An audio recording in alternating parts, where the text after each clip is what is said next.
G'day everyone, this is Maddicopter.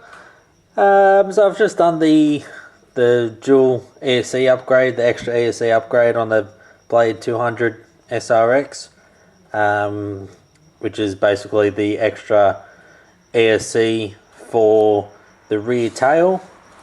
So it takes it off the original ESC, as you'll see here, this one at the front. That's the original dual blade ESC that some people are having problems with. So I've removed the tail wires off that originally went to the tail rotor motor, and I've added the second one here, which is an Afro 20 amp, and added heavier duty wire. I think it was 22 gauge servo wire. It runs pretty much straight out, no connections, straight down the tail boom like that,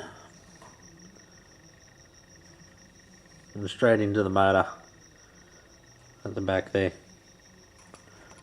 And there's plenty of room, so it shouldn't have any problems with the motor, with the blades accidentally contacting the wires, unless of course you have a crash and you bend them into the wires, at which point you probably won't be too worried about chewing the wires out.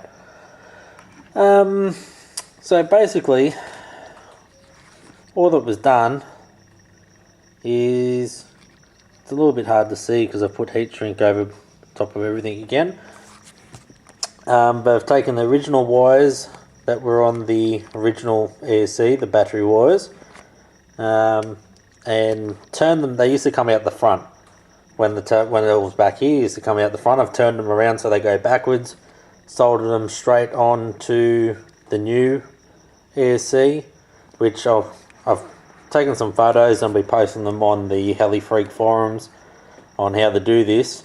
But basically there's an extra pickup point for your battery wires on this ESC. So I've soldered that one straight to that one, put the main battery wires off the new ESC straight to a Dean's connector, which will take my bigger batteries. Next thing was in the back here. Let's see if we can do it. Should have pulled all these out earlier. But it's really quite simple.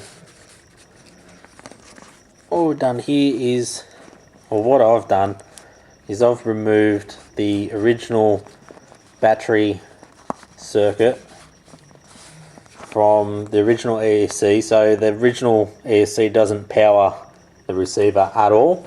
That's what these wires are here. They're taped up.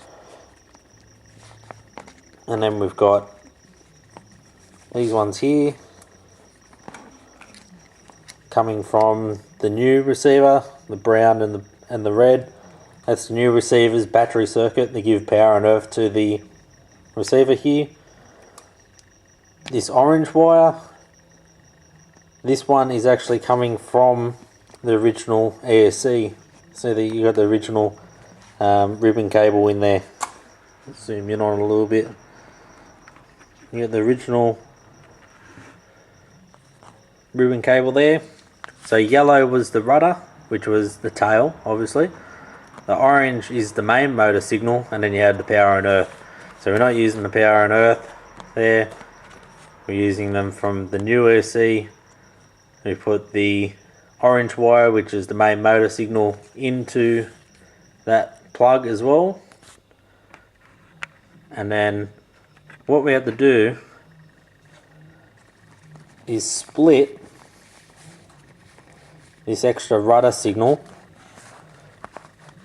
in the both ESCs, because the original ESC won't power up the main motor unless it sees the signal for the rudder. Even though you're not using it, the signal has to be there. So what I've done is I had some extra pins and I actually connected both rudder channels. So the signal wire to the new ESC and the rudder channel signal wire for the original ESC together at the pin, and that's pretty much it. So if you really just wanted to put an extra ESC on, you could just, in theory, unsolder the 3 wires off this one, the original one, solder them straight onto your new ESC, split that rudder channel like that. You don't even have to do it like that. You can buy wire splitters and things like that you just plug and play if you want to go down that route. And then that's pretty much it. You just need to join the power to your battery, whichever way you can. Basically, you'll probably end up having to solder it at some point. So yeah, that's pretty much it. So I've done that, and I took it out for a flight earlier, just a quick flight, and the tail seems to be holding really well compared to what it was originally. It was, even though it held pretty good, it still had the odd blowout, especially because it has the 13 tooth pinion in there. I'm not running the 104 tooth gear at the moment. That's just the Rack-On Heli 120 tooth. But with that extra gear, the amount of torque that it got when you went the full power, even if you had the gain up on the tail motor, you'd have a blowout. Now it's rock solid. So really good upgrade, and hopefully it'll in future avoid having the pirouette of death and cause any more issues for me.